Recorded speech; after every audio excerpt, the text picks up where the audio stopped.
우리는 못했는데 한국이 해냈다고. 러시아가 실패하고 포기한 그 기술이 한국으로 오자 세계가 발칵 뒤집혔습니다. 한국은 그 기술을 세계에서 가장 험하다는 바다에서 보란 듯이 최초로 성공시켜버렸습니다. 실패가 실패로 끝나지 않았다는 것을, 세상 모두가 포기한 그 기술이 결국 한국의 손에서 다시 숨을 쉬게 됐다는 것을요. 이 이야기는 성공담이 아닙니다. 포기하지 않은 한 사람의 아주 긴 기록입니다. 이 채널은 대한민국의 이야기입니다. 우리가 잊지 말아야 할 기록. 좋아요와 구독은 함께 한다는 약속입니다. 여러분의 좋아요와 구독은 다음 영상 제작에 큰 힘이 됩니다. 안녕하십니까? 저는 윤태준입니다. 1997년 가을이었습니다. 저는 36의 해양기술연구소 연구원이었어요. 박사 학위를 받은 지 2년째, 아직 젊고 패기만 넘쳤던 시절이죠. 그날 오전 소장님이 저를 부르셨습니다. 윤 연구원, 자네 러시아어 좀 하지? 네. 대학 때 제2외국어로 배웠습니다. 잘 됐네. 자네한테 맡길 게 있어. 소장님은 낡은 서류 상자 하나를 제 앞에 밀어놓으셨어요. 뚜껑을 열자 먼지가 확 일어났습니다. 안엔 러시아어로 빼곡히 적힌 설계 도면과 기술 문서가 가득했죠. 이게 뭡니까? 위그선이야. 러시아가 소련 시절에 개발하다가 포기한 거지. 위그선. 바다 위를 날아다니는 배. 비행기도 아니고 배도 아닌 그 중간 어디쯤의 괴물 같은 기계였습니다. 우리 정부가 러시아 측과 기술협력 계약을 맺었어. 이 자료를 넘겨받은 거야. 자네가 한번 검토해봐. 우리가 쓸만한 게 있는지. 저는 그날 밤 서류를 연구실로 가져갔습니다. 책상 위에 펼쳐놓고 하나하나 읽어내려갔어요. 설계도는 정교했습니다. 수십 년 전 소련 기술자들이 얼마나 공을 들였는지 한눈에 보였죠. 하지만 곳곳에 붉은 펜으로 X 표시가 돼 있었어요. 실패한 부분들이었습니다. 날개 각도 조정 실패, 엔진 출력 불안정, 해상 안정성 확보 불가, 파도 높이 3m 이상에서 운용 불가능. 한 장, 두 장, 10장을 넘기다 보니 이해가 됐습니다. 왜 러시아가 이걸 포기했는지, 왜 세상 어느 나라도 위그선을 실용화하지 못했는지. 이건 기술이 부족해서가 아니었어요. 바다라는 환경 자체가 이 기계를 거부하고 있었습니다. 다음 날 아침 저는 소장님께 보고했습니다. 검토 결과 실용화는 어렵습니다. 이유가 뭔가? 러시아가 30년 동안 개발했지만 결국 포기한 이유가 명확합니다. 파도와 바람에 대응할 수 없어요. 해상 환경에서 안정성을 확보하는 게 사실상 불가능합니다. 소장님은 고개를 끄덕이셨어요. 그럼 그렇지. 러시아가 포기한 걸 우리가 할 수 있을 리 없지. 자료는 보관만 하시겠습니까? 보관? 그냥 창고에 넣어두게. 언젠가 쓸 일이 있겠지. 저는 상자를 들고 지하 자료실로 내려갔습니다. 냉기도는 복도, 형광등 불빛 아래 걸었어요. 자료실 문을 열고 선반 한쪽 구석에 상자를 밀어 넣었습니다. 그걸로 끝인 줄 알았어요. 위그선은 실패한 기술이었고 저는 다른 과제로 넘어가면 그만이었으니까요. 하지만 이상했습니다. 그날 밤부터 저는 자꾸 그 서류가 생각났어요. 러시아어로 빼곡히 적힌 계산식들, 붉은 펜으로 그어진 X 표시들, 실패의 흔적들. 왜 실패했을까? 정말 불가능한 걸까? 아니면 방법을 못 찾은 걸까? 일주일쯤 지났을 때였습니다. 저는 퇴근길에 다시 지하 자료실로 내려갔어요. 상자를 꺼내서 집으로 가져갔습니다. 아내는 의아해했죠. 그게 뭐예요? 연구 자료야. 좀 더 봐야 할 것 같아서. 과제도 아닌데요? 응, 그냥. 궁금해서. 거짓말은 아니었습니다. 정말 궁금했어요. 왜 안 됐는지가 아니라 어떻게 하면 될 수 있는지가. 저는 밤마다 설계도를 펼쳐놓고 들여다봤습니다. 러시아 기술자들이 남긴 계산식을 하나씩 따라가 봤어요. 어느 지점에서 막혔는지, 어떤 변수가 문제였는지. 한 달이 지났습니다. 두 달이 지났습니다. 동료들은 제게 물었어요. 윤 연구원, 요즘 뭐 하세요? 얼굴이 피곤해 보이는데. 아, 그냥 자료 정리 좀 하고 있어요. 무슨 자료요? 위그선이요. 아, 그거요? 러시아가 포기한 거 말이죠? 네. 그거 왜요? 쓸모없는 거잖아요. 쓸모없다. 그 말을 들을 때마다 저는 뭐라 대답해야 할지 몰랐습니다. 맞아요. 쓸모없었어요. 러시아도 포기했고 미국도 관심 없고 어느 나라도 성공하지 못한 기술이었으니까요. 하지만 저는 멈출 수가 없었습니다. 1998년 봄이었습니다. 저는 소장님께 다시 찾아갔어요. 소장님, 위그선 프로젝트를 다시 시작하면 안 될까요? 소장님은 안경을 벗으시며 한숨을 쉬셨습니다. 윤 연구원, 자네 아직도 그거 붙들고 있나? 네. 검토하다 보니 가능성이 보입니다. 가능성? 러시아가 30년 동안 못한 걸 우리가 한다고. 방법이 있을 것 같습니다. 러시아가 놓친 부분이 보여요. 소장님은 고개를 저으셨어요. 윤 연구원, 우리 연구소 예산이 얼마나 빠듯한지 알지? 성공 가능성도 불확실한 과제에 돈을 쏟아부을 수는 없네. 실패한 기술은 실패한 이유가 있는 거야. 하지만 자네 다른 과제에 집중하게. 그게 자네한테도 좋아. 저는 할 말을 잃었습니다. 복도로 나왔을 때 가슴이 답답했어요. 왜 아무도 제 말을 들어주지 않는 걸까? 왜 다들 포기부터 하는 걸까? 그날 밤 저는 집 작은 방에 앉아 있었습니다. 창밖엔 비가 내리고 있었어요. 빗소리가 창문을 두드렸죠. 책상 위엔 위그선 설계도가 펼쳐져 있었습니다. 저는 그 종이를 가만히 내려다봤어요. 노란 종이, 바랜 잉크, 낡은 테이프 자국. 30년 전 소련의 어느 기술자가 이 선을 그었을 겁니다. 밤을 새워가며 계산했을 거예요. 실패하고 또 실패하고 그래도 포기하지 않으려 했겠죠. 하지만 결국 포기했습니다. 세상은 그를 기억하지 않았어요. 실패한 기술은 역사 속으로 사라졌고 아무도 다시 꺼내보지 않았습니다. 저는 문득 생각했어요. 이 사람은 정말 실패한 걸까? 아니면 방법을 찾기 직전에 멈춘 걸까? 만약 제가 이걸 여기서 놓아버린다면, 만약 제가 다른 사람들처럼 안 된다고 결론 내린다면, 이 기술은 영영 사라질 겁니다. 그건 제가 원하는 게 아니었어요. 저는 그날 밤 노트를 꺼냈습니다. 첫 장에 이렇게 썼어요. 위그선 재검토 프로젝트. 1998년 4월 23일 시작. 회사 과제가 아니었습니다. 예산도 없었고 팀도 없었고 허가도 받지 않았어요. 그냥 저 혼자였습니다. 퇴근 후 집에서 주말마다 연구실 구석에서 아무도 모르게 시작한 개인 프로젝트였죠. 처음엔 설계도를 다시 분석했습니다. 러시아가 실패한 부분을 하나씩 뜯어봤어요.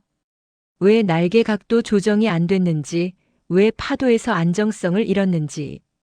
한 달이 지나자 패턴이 보이기 시작했습니다. 러시아는 위그선을 비행기로 접근했어요. 하늘을 나는 기계를 바다 가까이 내린 거죠. 하지만 바다는 하늘이 아니었습니다. 파도가 있었고 바람이 있었고 염분이 있었어요. 비행기의 논리로는 답이 나올 수 없었던 겁니다. 그럼 어떻게 해야 할까? 배로 접근해야 하는 걸까? 아니면 완전히 새로운 방식이 필요한 걸까? 저는 밤마다 계산했습니다. 날개 면적, 엔진 출력, 선체 무게, 양력 계수. 수백 가지 변수를 바꿔가며 시뮬레이션 했어요. 실패했습니다. 또 실패했습니다. 계속 실패했어요. 1999년이 됐습니다. 저는 여전히 혼자였습니다. 동료들은 제가 위그선을 붙들고 있다는 걸 알았지만 아무도 거들지 않았어요. 오히려 뒤에서 수군거렸죠. 윤 연구원 미쳤나 봐. 안 되는 걸 왜 저렇게 붙들고 있어. 시간 낭비지. 차라리 다른 과제나 하지. 저도 알았습니다. 이게 시간 낭비처럼 보인다는 거. 하지만 멈출 수가 없었어요.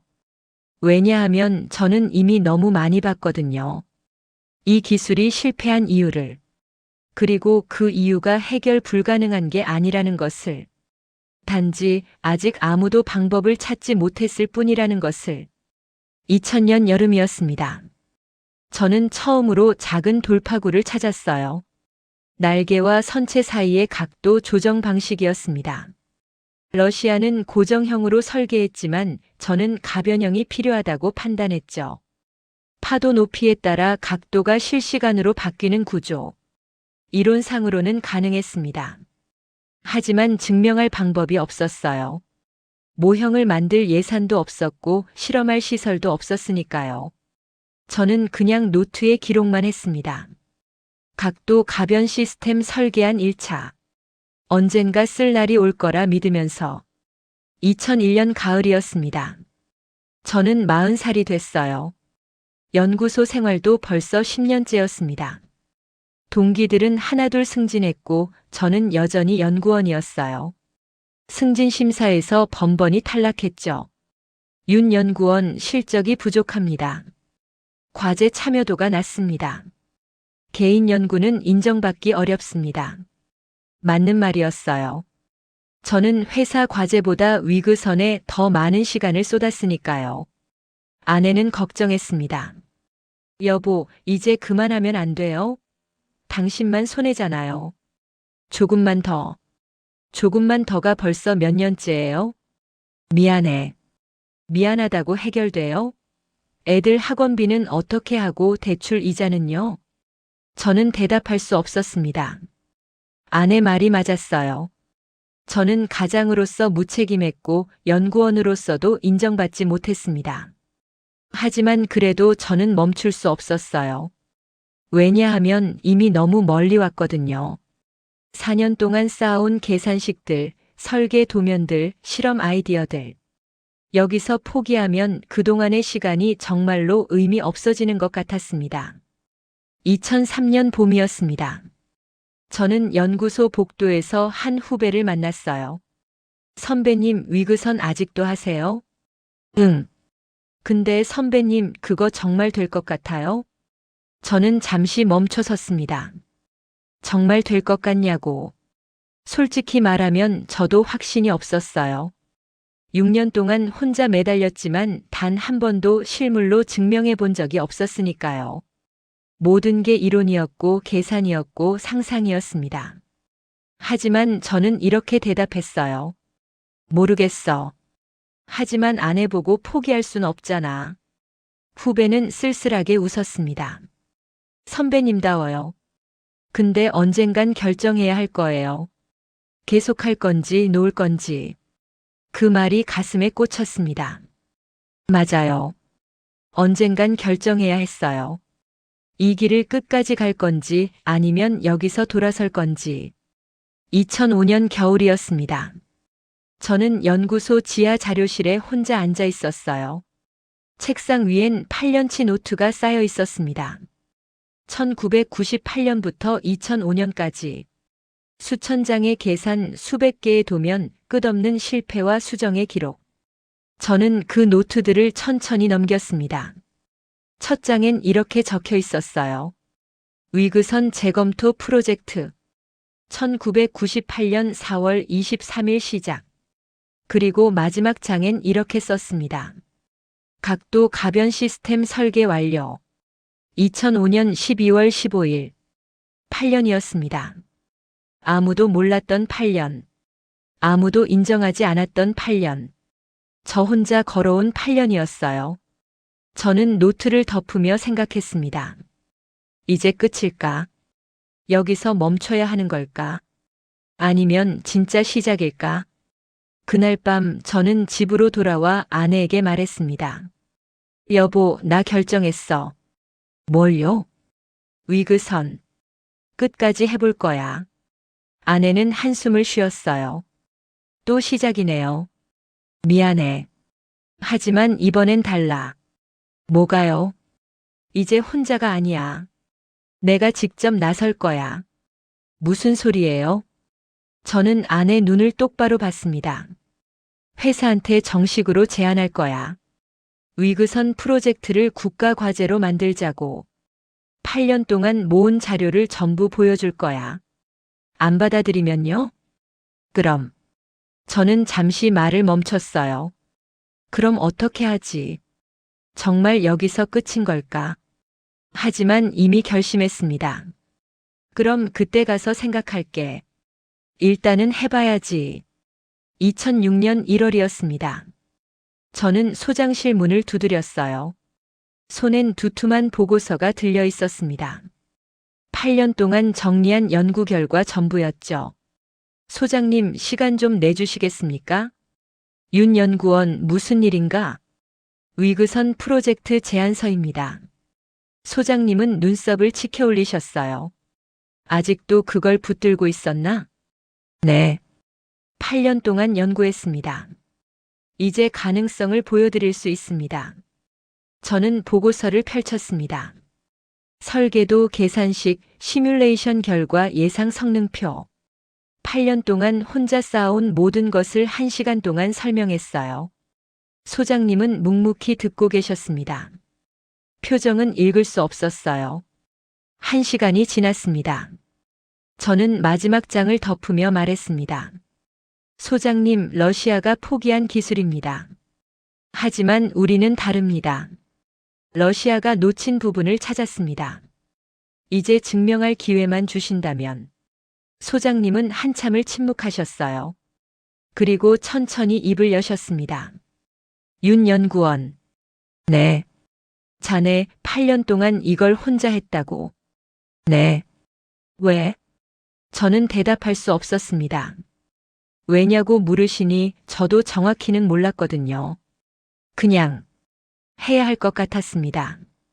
누군가는 해야 한다고 생각했어요. 러시아가 포기했다고, 세상이 불가능하다고 했다고, 그게 진짜 끝은 아니라고 믿었습니다. 저는 천천히 입을 열었어요. 누군가는 이 기록을 끝까지 읽어야 한다고 생각했습니다. 실패한 이유를 알아야 성공할 방법도 찾을 수 있다고 믿었습니다. 소장님은 고개를 끄덕이셨습니다. 좋아. 내가 위에 건의해보지. 하지만 약속은 못해. 국가 과제로 만들려면 검토 단계가 많거든. 감사합니다. 대신 조건이 있네. 말씀하십시오. 만약 승인이 나면 자네가 책임자야. 끝까지 자네가 해야 해. 저는 고개를 숙였습니다. 알겠습니다.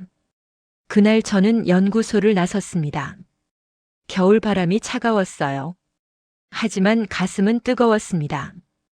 8년 만에 처음으로 누군가 제 말을 들어줬거든요. 아직 승인이 난 건 아니었어요. 앞으로 얼마나 더 기다려야 할지, 정말 기회가 올지도 모르는 일이었습니다. 하지만 저는 그날 확신했어요. 이 길이 틀리지 않았다고. 포기하지 않길 잘했다고. 그로부터 몇 달이 지났습니다. 2006년 봄이었어요. 소장님이 다시 저를 부르셨습니다. 윤 연구원 됐네. 네. 위그선 프로젝트. 정부 승인 났어. 국가 과제로 올라갔네. 저는 그 자리에 멍하니 섰습니다. 귀를 의심했어요. 정말요? 8년 동안 혼자 붙들고 있었던 이 프로젝트가 이제 국가 과제가 됐다고요? 조건은 아까 말한 대로야. 자네가 책임 연구원이야. 팀 구성부터 예산 집행까지 전부 자네 책임이네. 감사합니다. 최선을 다하겠습니다. 소장님은 빙그레 웃으셨어요. 자네 집념 하나는 인정하네. 근데 윤 연구원, 이제부터가 진짜야. 혼자 할 때랑은 차원이 다를 걸세. 맞는 말이었습니다. 이제부터는 정말 시작이었어요. 실패하면 제 책임이었고 성공해도 쉽지 않을 거란 걸 알았습니다. 하지만 저는 준비돼 있었어요. 8년 동안 이 순간을 기다렸으니까요. 저는 지금 그 시절을 떠올립니다. 8년 동안 아무도 몰랐던 밤들.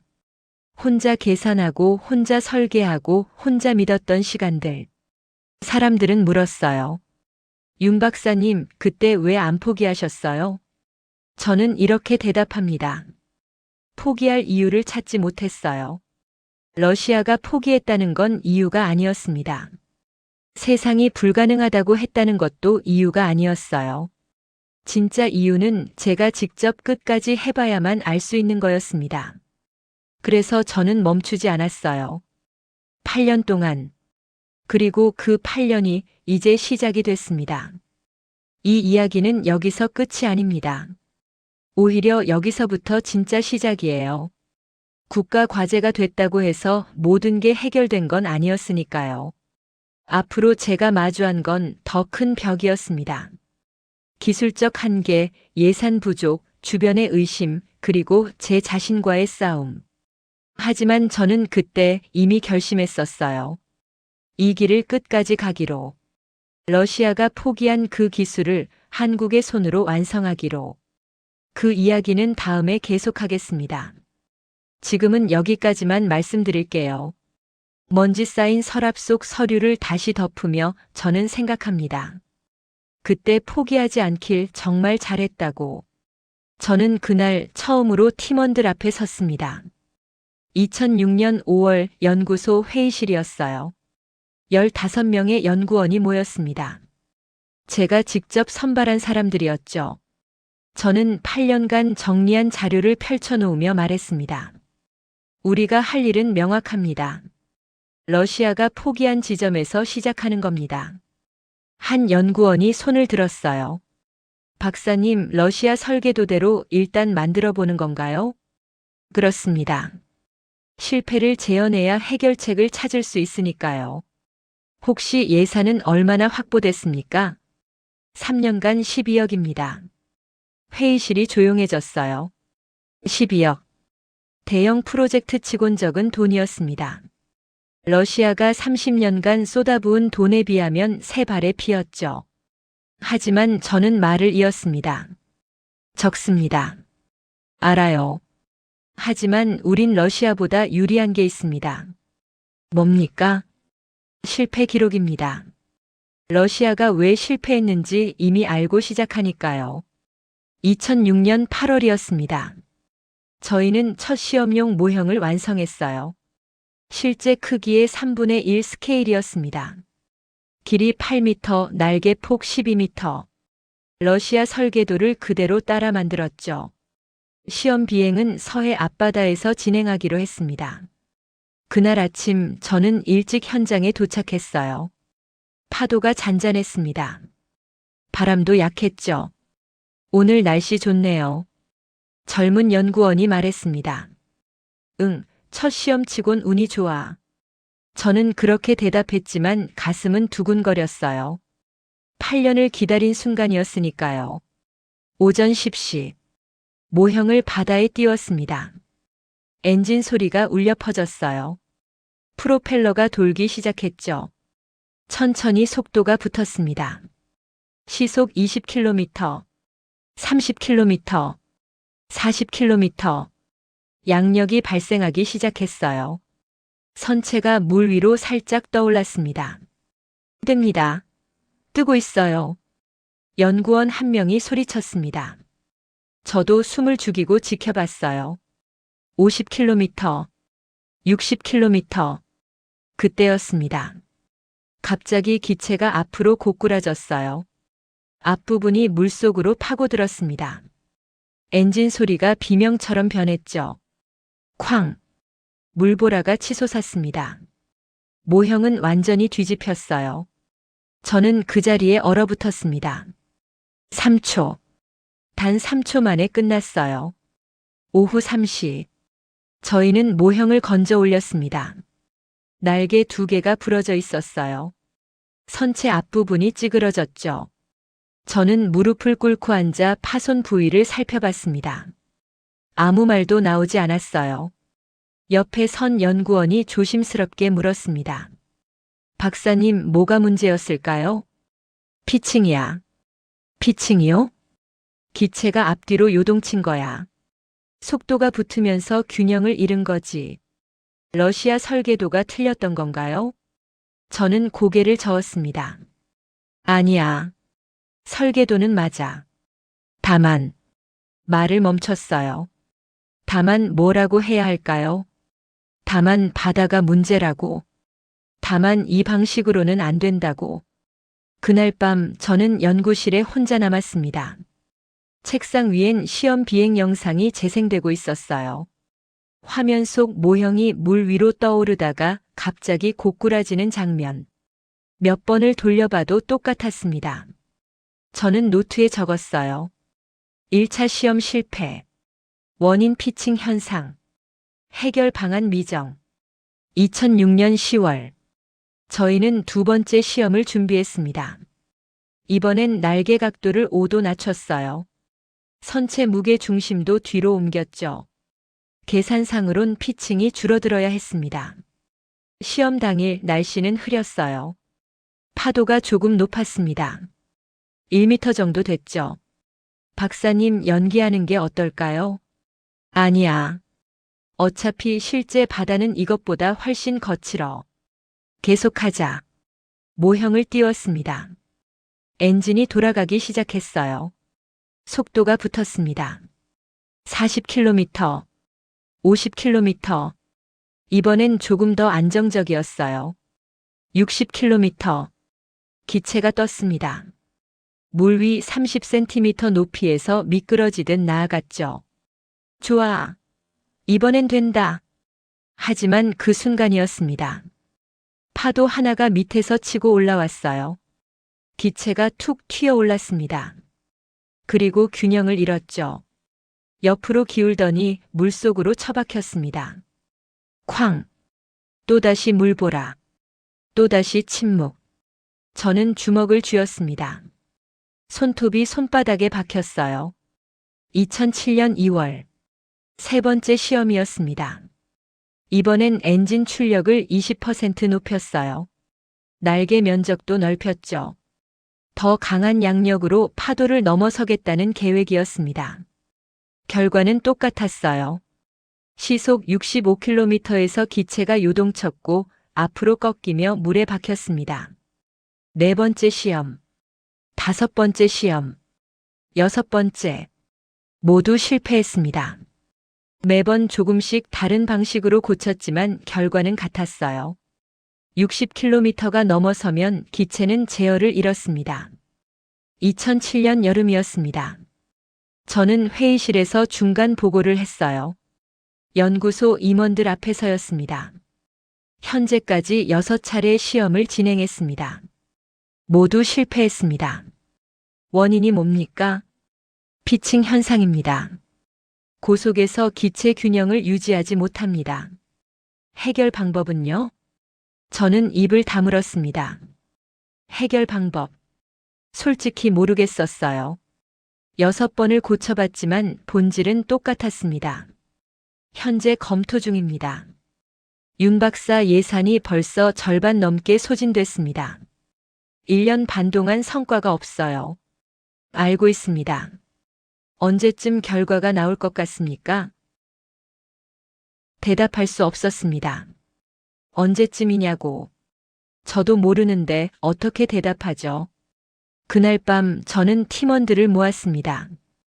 15명 중 12명만 왔어요. 3명은 이미 팀을 떠났습니다. 다들 고생이 많습니다. 알아요. 아무도 대답하지 않았습니다. 실패가 계속되고 있습니다. 제 책임입니다. 한 연구원이 조심스럽게 말했어요. 박사님, 혹시 방향을 바꿔야 하는 거 아닐까요? 방향이라니? 위그선 자체를 포기하고 다른 선박 기술에 집중하는 겁니다. 저는 그를 바라봤습니다. 자네 진심인가? 네. 러시아도 실패했고 우리도 계속 실패하지 않습니까? 이건 원래 안 되는 기술일 수도 있어요. 다른 연구원들도 고개를 끄덕였어요. 저는 할 말을 잃었습니다. 맞는 말이었으니까요. 세상이 불가능하다고 한 건 이유가 있었습니다. 바다는 하늘이 아니었어요. 파도와 바람은 예측할 수 없었고 60km 이상에서 안정성을 유지하는 건 불가능해 보였습니다. 저는 천천히 입을 열었어요. 좀 더 시간을 주게. 조금만 더. 얼마나요? 모르겠네.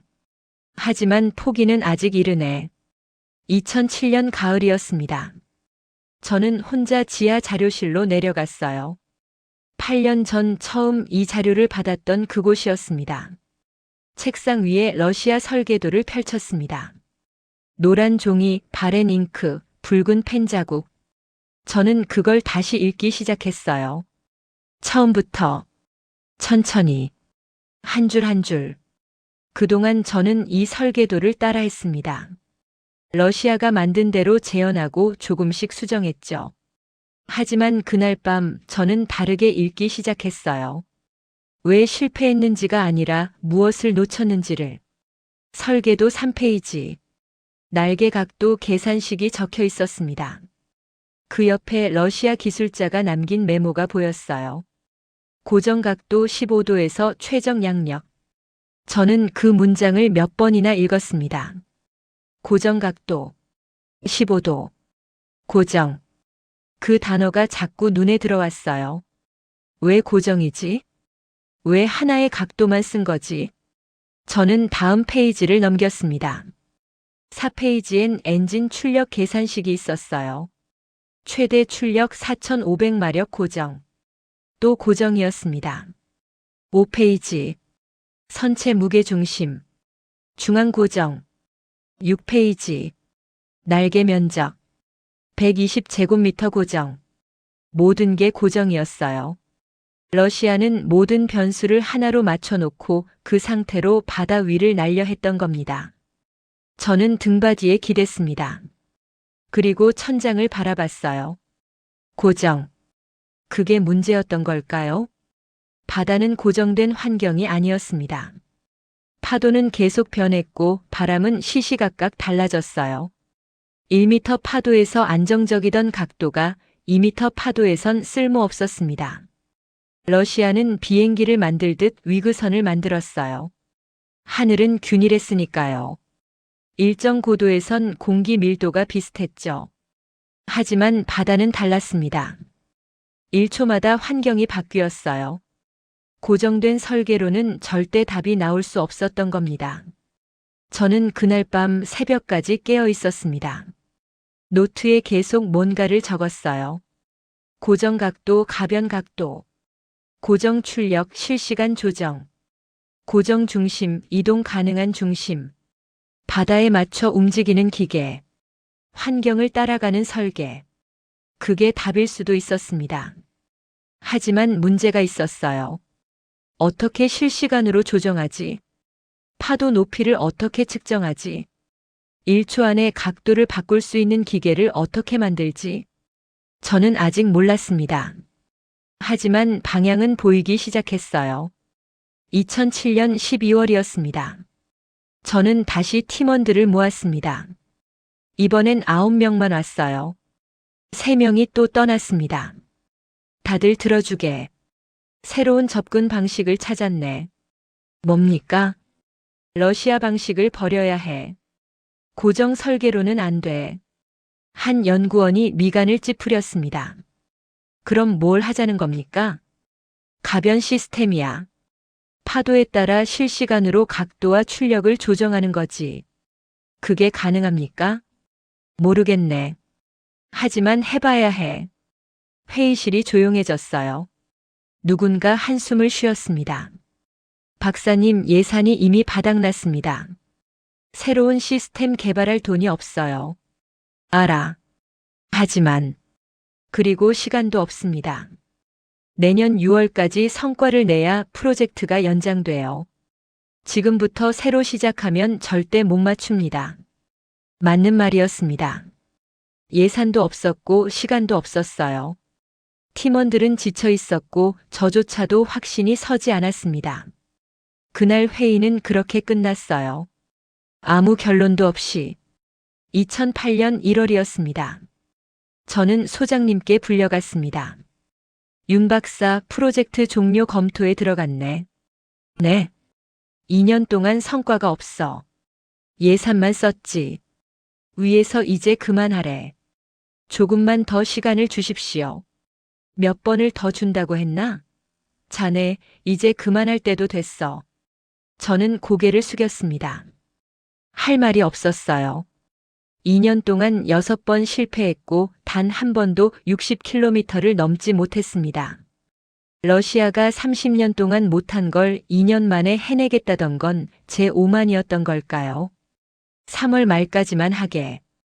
그때까지 성과가 없으면 프로젝트는 종료야. 알겠습니다. 저는 소장실을 나왔습니다. 복도를 걸으며 다리에 힘이 빠지는 걸 느꼈어요. 3월 말. 2달 남았습니다. 2달 안에 뭘 할 수 있을까요? 그날 밤 저는 집에 돌아가지 않았습니다. 연구실 소파에 누워 천장만 바라봤어요. 형광등 불빛이 눈부셨습니다. 저는 눈을 감았어요. 그리고 처음으로 생각했습니다. 정말 포기해야 하는 걸까? 러시아 말이 맞았던 걸까? 이건 원래 안 되는 기술인 걸까? 저는 모르겠었어요. 10년을 매달렸지만 답은 여전히 멀었습니다. 하지만 그때 문득 떠올랐습니다. 10년 전 그날, 지하 자료실에서 처음 러시아 설계도를 펼쳤던 순간, 저는 그때 이렇게 생각했어요. 누군가는 이 실패를 끝까지 읽어야 한다. 그 마음은 아직 변하지 않았습니다. 2008년 2월이었습니다. 저는 혼자 바다로 나갔어요.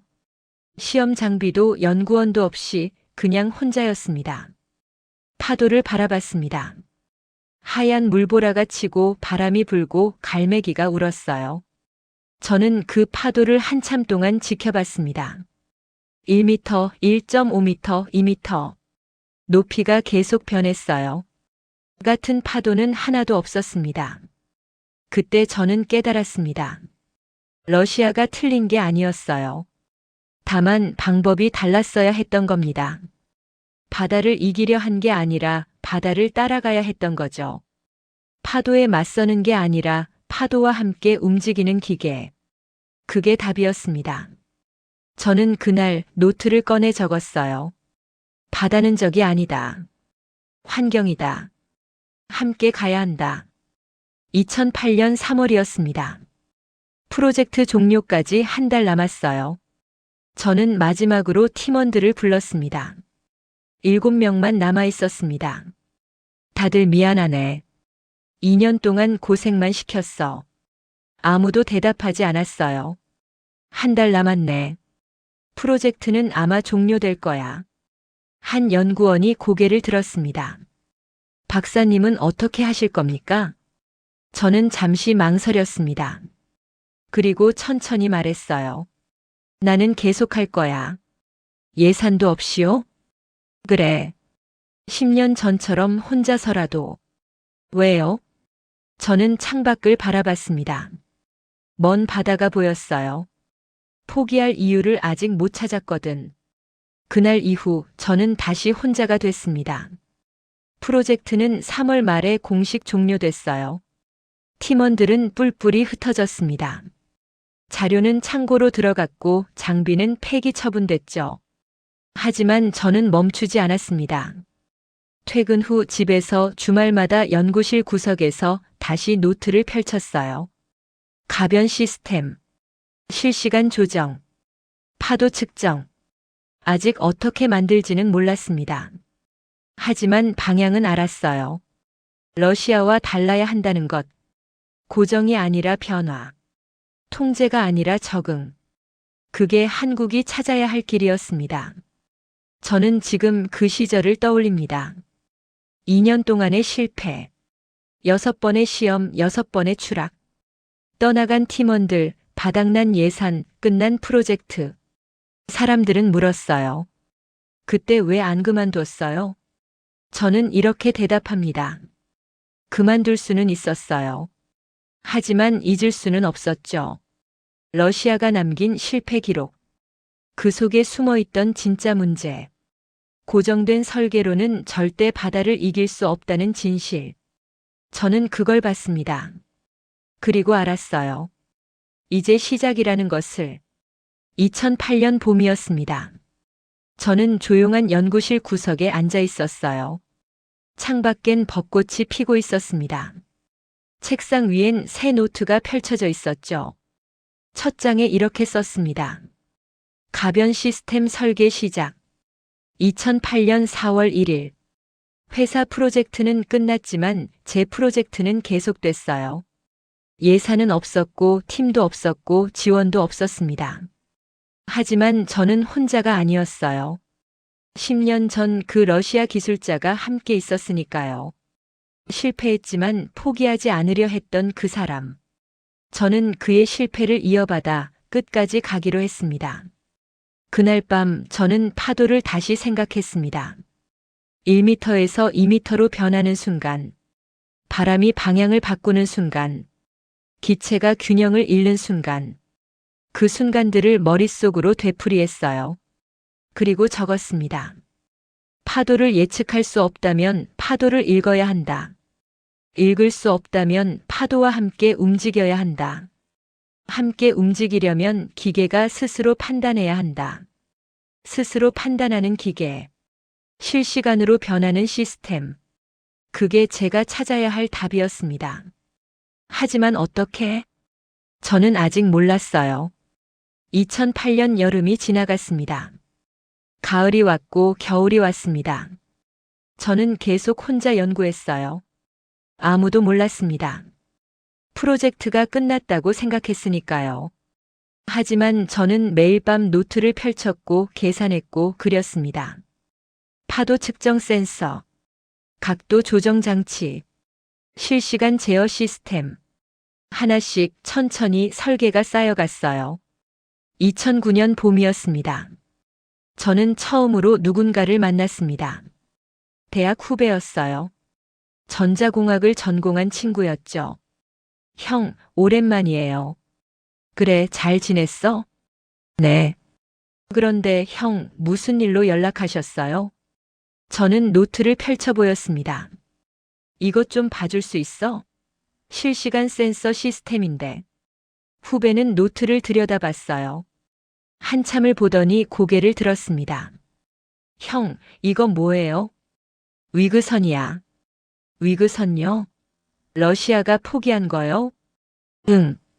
형, 아직도 하세요? 저는 고개를 끄덕였습니다. 후배는 한숨을 쉬었어요. 형, 이거 안 돼요. 예산도 없고 팀도 없잖아요. 알아. 그래도 해야 해. 왜요? 저는 바다를 바라봤습니다. 연구소 창문 너머로 먼 수평선이 보였어요. 누군가는 해야 하니까. 후배는 결국 도와줬습니다. 주말마다 연구소로 와서 센서 설계를 함께 봐줬어요. 형, 이 센서로 파도 높이를 실시간으로 잴 수 있어요. 정말? 네. 초음파 방식이면 가능합니다. 얼마나 빨리? 0.1초 안에요. 저는 눈이 번쩍 떴습니다. 0.1초. 그 정도면 충분했어요. 파도가 오기 전에 각도를 바꿀 수 있었습니다. 고마워. 정말 고마워. 형, 근데 이거 만들 돈은 있어요? 저는 웃었습니다. 없어. 하지만 방법은 찾을 거야. 2009년 가을이었습니다. 저는 조그만 부품 하나를 손에 들고 있었어요. 초음파 센서였습니다. 후배가 만들어준 시제품이었죠. 제 돈 200만 원을 들여서 만든 거였어요. 작았습니다. 손바닥만 했죠. 하지만 이 작은 센서가 파도를 읽을 수 있었습니다. 저는 그걸 들고 바다로 갔어요. 물가에 세워놓고 작동시켰습니다. 삐삐삐. 센서가 울렸어요. 화면에 숫자가 떴습니다. 파고 1.2m. 파도가 왔습니다. 센서가 다시 울렸어요. 파고 1.5m. 정확했습니다. 0.1초 안에 파도 높이를 측정했어요. 저는 그 자리에 주저앉았습니다. 가슴이 벅찼어요. 됐어. 이제 파도를 읽을 수 있어. 읽을 수 있다면 대응할 수 있어. 하지만 문제는 남아 있었습니다. 센서는 됐어요. 파도를 읽었죠. 그런데 읽고 나서 뭘 하죠? 어떻게 각도를 바꾸죠? 어떻게 실시간으로 조정하죠? 저는 다시 노트를 펼쳤습니다. 계산하고 그리고 지우고 다시 그렸어요. 2010년이 됐습니다. 2011년이 됐습니다. 저는 여전히 혼자였습니다. 회사는 제가 뭘 하는지 몰랐어요.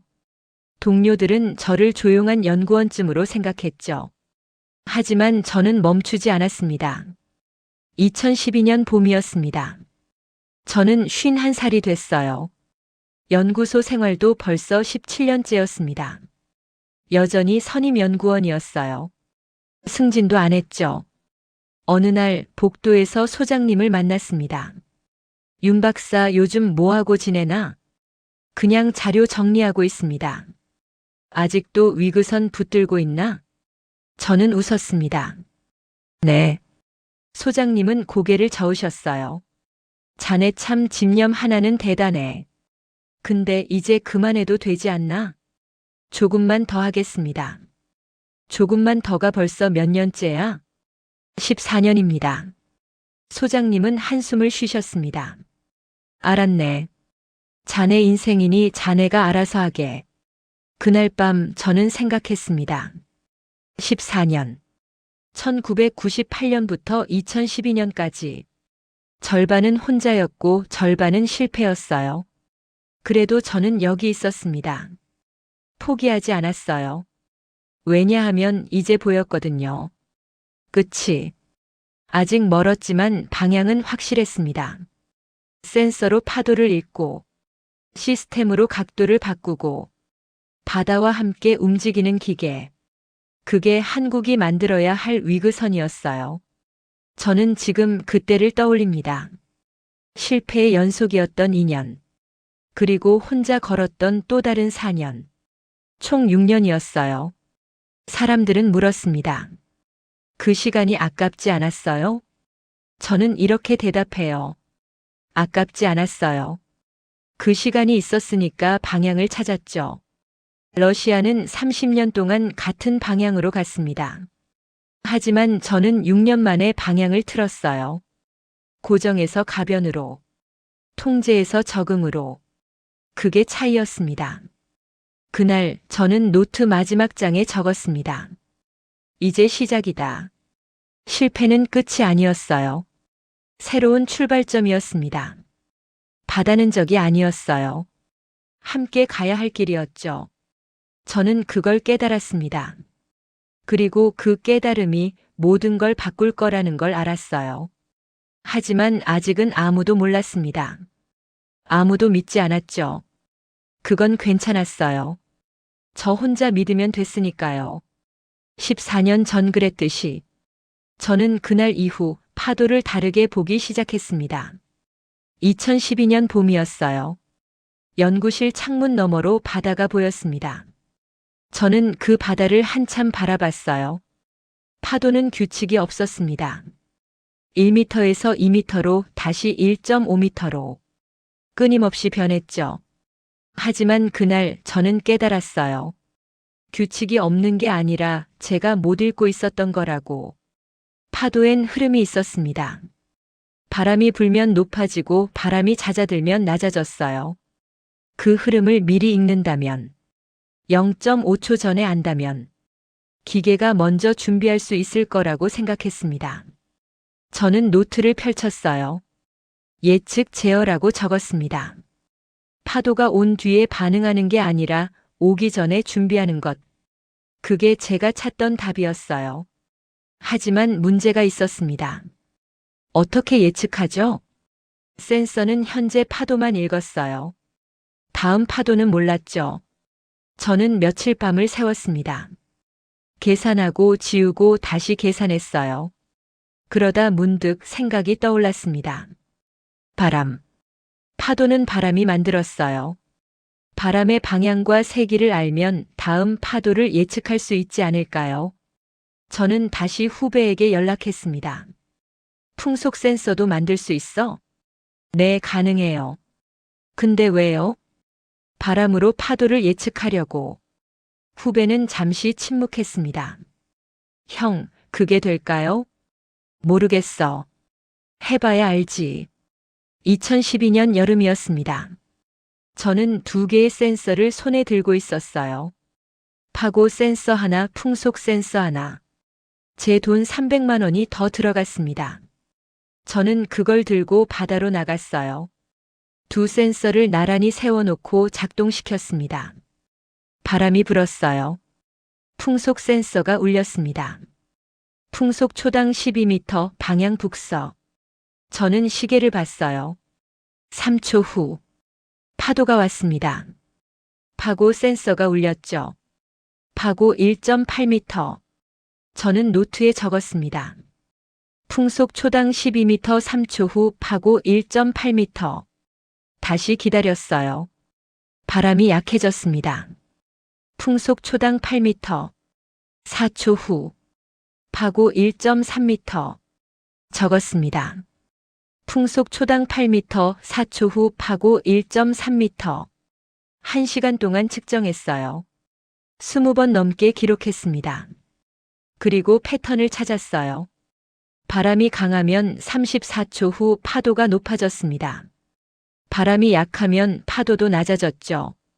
완벽하진 않았어요. 오차가 있었습니다. 하지만 예측은 가능했어요. 저는 그날 밤 연구실로 돌아왔습니다. 책상 위에 데이터를 펼쳐놓고 계산을 시작했어요. 바람 파도 각도 조정. 이 3가지를 연결하는 공식. 밤새 작업했습니다. 새벽 4시쯤 답이 나왔어요.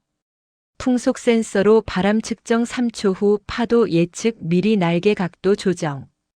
이론상으론 됐습니다. 하지만 실제로 해봐야 알 수 있었어요. 저는 노트를 덮으며 혼잣말을 했습니다. 이번엔 될 거야. 2013년 봄이었습니다. 저는 조그만 모형 하나를 완성했어요. 길이 2m, 날개 폭 3m. 제 손으로 직접 만든 거였습니다. 예산이 없었으니까요. 퇴근 후 집 창고에서 주말마다 작업실에서 6개월 동안 만들었어요. 센서 2개가 달려 있었습니다. 파고 센서, 풍속 센서. 그리고 작은 모터 하나. 날개 각도를 자동으로 조정하는 장치였죠. 저는 그걸 들고 바다로 나갔습니다. 혼자였어요. 아무도 몰랐습니다. 물 위에 모형을 띄웠어요. 엔진을 켰습니다. 프로펠러가 돌기 시작했죠. 천천히 속도가 붙었어요. 시속 10km, 20km, 30km. 센서가 작동했습니다. 바람을 읽고 파도를 예측하고 각도를 조정했어요. 40km, 50km. 기체가 떴습니다. 물 위 20cm 높이에서 미끄러졌죠. 파도가 왔어요. 1m 높이의 파도였습니다. 저는 숨을 멈췄어요. 그 순간 날개가 움직였습니다. 스스로. 각도가 5도 올라갔다가 다시 내려왔어요. 기체는 흔들리지 않았습니다. 파도를 넘었어요. 안정적으로. 저는 그 자리에 멍하니 섰습니다. 됐어. 정말 됐어. 모형은 60km까지 올라갔습니다. 그리고 70km. 흔들림 없이 나아갔어요. 파도가 와도 바람이 불어도 스스로 각도를 조정했습니다. 5분간 비행했어요. 그리고 천천히 속도를 줄이며 착수했습니다. 저는 모형을 건져 올렸습니다. 손이 떨렸어요. 15년 만이었습니다. 1998년부터 2013년까지 15년 만에 처음으로 성공한 거였어요. 저는 바닥에 주저앉았습니다. 아무 말도 나오지 않았어요. 그냥 하늘을 바라봤습니다. 구름이 천천히 흘러가고 있었죠. 그날 밤 저는 집으로 돌아왔습니다. 아내가 물었어요. 여보, 오늘 얼굴이 이상해요. 무슨 일 있었어요? 저는 웃었습니다. 됐어. 뭐가요? 위그선. 드디어 됐어. 아내는 눈을 크게 떴어요. 정말요? 응. 오늘 시험했어. 성공했어. 아내는 아무 말도 하지 않았습니다. 그냥 저를 안아줬어요. 15년을 기다린 사람이었으니까요. 2013년 여름이었습니다. 저는 다시 소장님을 찾아갔어요. 소장님, 시간 좀 내주시겠습니까? 윤 박사, 무슨 일인가? 위그선입니다. 성공했습니다. 소장님은 눈썹을 치켜 올리셨어요. 자네, 아직도 그걸 하고 있었나? 네. 15년 했습니다. 성공했다고? 네. 예측 제어 방식입니다. 파도를 미리 읽고 대응하는 거죠. 저는 영상을 보여드렸습니다. 2m 모형이 물 위를 나는 장면이었어요. 소장님은 말없이 화면을 지켜보셨습니다. 1분, 2분, 3분. 영상이 끝났어요. 소장님은 천천히 고개를 끄덕이셨습니다. 윤 박사. 네. 자네 정말 해냈구만. 감사합니다. 실물 크기로 만들 수 있나? 예산만 주신다면요. 소장님은 잠시 생각하시더니 말씀하셨어요. 다시 프로젝트를 올려보지. 이번엔 성공할 것 같은데. 2014년 봄이었습니다. 프로젝트가 다시 승인됐어요. 5년간 50억이었습니다. 이번엔 제대로 된 예산이었죠. 저는 다시 팀을 구성했습니다. 10명의 연구원이 모였어요. 첫 회의 날 저는 그들 앞에 섰습니다. 우리가 만들 건 러시아 방식이 아닙니다. 한국 방식입니다. 한 연구원이 물었어요. 차이가 뭡니까? 러시아는 바다를 이기려 했어요. 우린 바다와 함께 갈 겁니다. 구체적으로요?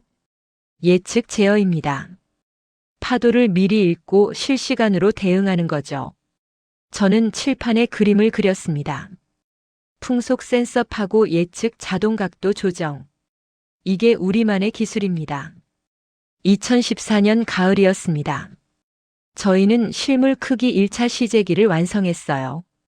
길이 20m, 날개 폭 30m. 15명이 탈 수 있는 크기였습니다. 시험 비행은 동해에서 하기로 했어요. 그날 아침 현장엔 20명이 넘는 사람들이 모였습니다. 연구원들, 정부 관계자들, 언론 기자들. 저는 조종석에 앉았어요. 15년 만에 처음으로 실제 크기 위그선에 탑승한 거였습니다. 엔진을 켰습니다. 소리가 울려 퍼졌어요. 천천히 출발했습니다. 속도가 붙기 시작했죠. 시속 30km, 40km, 50km. 양력이 발생했어요. 선체가 물에서 떨어졌습니다. 60km.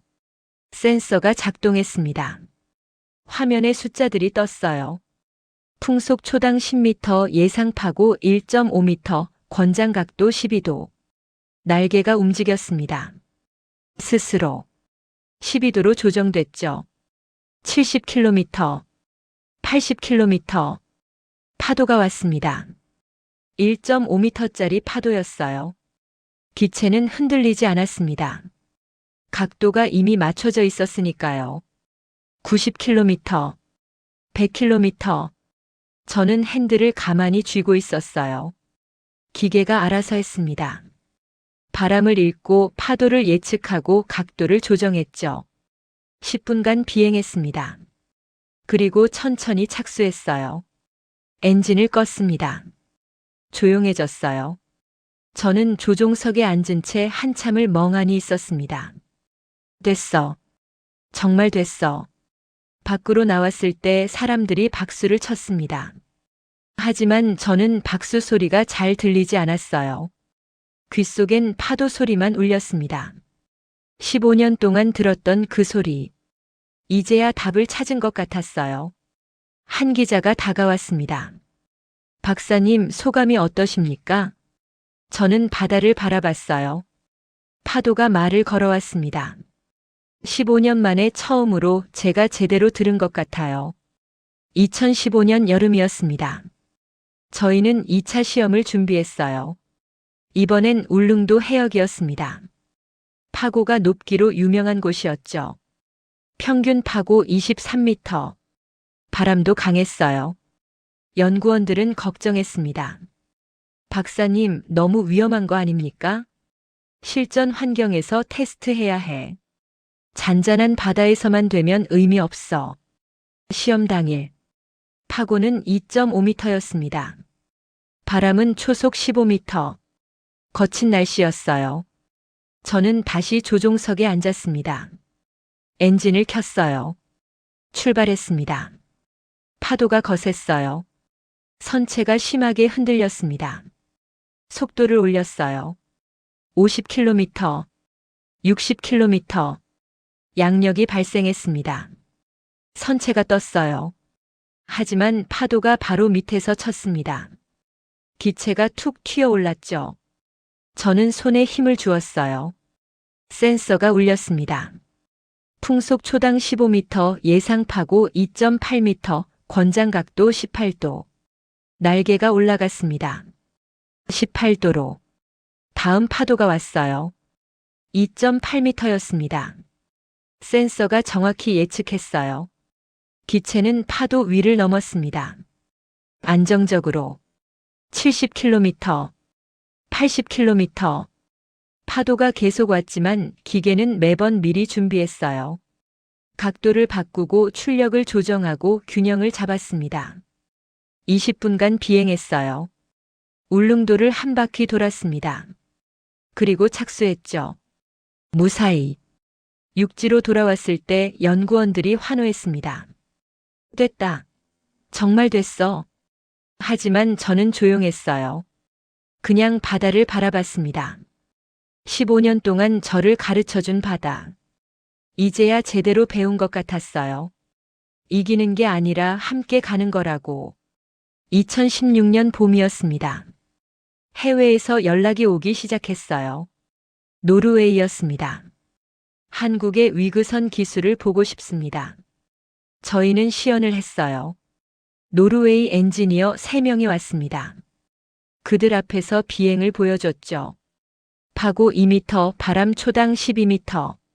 20분간 안정적으로 비행했습니다. 시연이 끝난 후 한 엔지니어가 물었어요. 어떻게 한 겁니까? 예측 제어입니다. 예측? 네. 파도를 미리 읽고 먼저 준비하는 겁니다. 그는 고개를 끄덕였어요. 우리도 시도했습니다. 하지만 실패했죠. 왜 실패했다고 생각하십니까? 그는 잠시 생각하더니 대답했습니다. 우린 바다를 통제하려 했습니다. 하지만 당신들은 바다를 따라간 것 같네요. 저는 아무 말도 하지 않았어요. 그 말이 전부였으니까요. 2017년 여름이었습니다. 러시아에서 사람이 왔습니다. 엔지니어 한 명이었어요. 나이가 지긋했습니다. 70대쯤 돼 보였죠. 저는 1980년대의 소련 위그선 프로젝트에 참여했던 사람입니다. 아, 그러셨습니까? 한국이 성공했다는 소식을 들었습니다. 보고 싶었어요. 저는 그를 시험장으로 데려갔어요. 위그선을 보여줬습니다. 그는 한참을 말없이 바라봤어요. 같은 기술입니다. 우리가 만들던 것과 네, 당신들 설계도에서 시작했습니다. 하지만 다르군요. 뭐가요? 그는 센서를 가리켰습니다. 이건 우리에겐 없었어요. 예측 시스템입니다. 예측. 그는 천천히 고개를 끄덕였어요. 우린 힘으로 바다를 누르려 했습니다. 하지만 당신들은 바다를 읽었군요. 운이 좋았습니다. 그는 고개를 저었어요. 운이 아닙니다. 태도입니다. 그날 저녁 저는 그 러시아 엔지니어와 식사를 했어요. 그는 조용히 말했습니다. 우린 30년 했습니다. 하지만 포기했죠. 이유가 뭐였습니까? 불가능하다고 생각했어요. 바다는 너무 변덕스럽다고. 하지만 한국은 포기하지 않았습니다. 그는 잔을 들었어요. 그게 차이군요. 우린 실패를 끝으로 봤지만 당신들은 시작으로 봤어요. 저는 아무 말도 하지 않았습니다. 맞는 말이었으니까요. 2018년이었습니다. 한국 위그선이 정식으로 운용되기 시작했어요. 제주- 부산 노선이었습니다. 30명이 탈 수 있었고 최고 속도 150km였죠. 비행기보다 느렸지만 배보다는 빨랐어요. 파고 3m까지 안정적으로 운항할 수 있었습니다. 첫 운항날 저는 탑승했어요. 승객으로. 창밖으로 바다가 보였습니다. 파도가 치고 바람이 불었지만 기체는 흔들리지 않았어요. 센서가 읽고 시스템이 조정하고 날개가 움직였습니다. 20년 만이었습니다. 1998년부터 2018년까지 20년 만에 드디어 완성된 거였어요. 저는 창밖을 바라보며 생각했습니다. 길었어. 정말 길었어. 2019년 가을이었습니다. 싱가포르에서 도입 문의가 왔어요. UAE에서도 연락이 왔습니다. 일본도 관심을 보였죠. 세계가 움직이기 시작했어요. 30년 동안 아무도 성공하지 못했던 기술. 한국이 처음으로 실용화했다는 소식이 퍼졌습니다. 기자들이 저를 찾아왔어요. 박사님, 성공 비결이 뭡니까? 저는 대답했습니다. 포기하지 않은 겁니다. 그게 답니까? 네. 20년 동안 포기하지 않았어요. 기술은요? 기술은 그 다음이에요. 먼저 믿어야 합니다. 될 거라고. 2020년 겨울이었습니다. 저는 연구소에서 상을 받았어요. 공로상이었습니다. 20년간의 연구를 인정받은 거였죠. 시상식 날 저는 단상에 올랐습니다. 사람들이 박수를 쳤어요. 저는 트로피를 받아들고 마이크 앞에 섰습니다. 감사합니다. 하지만 이건 제 공이 아닙니다.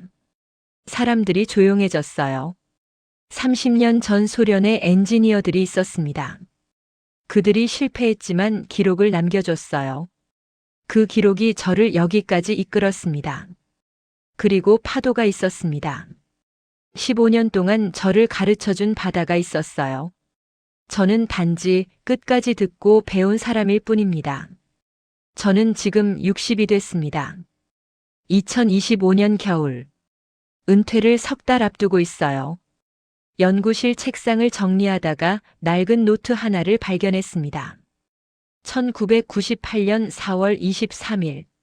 첫 페이지에 적힌 날짜였어요. 위그선 재검토 프로젝트 시작.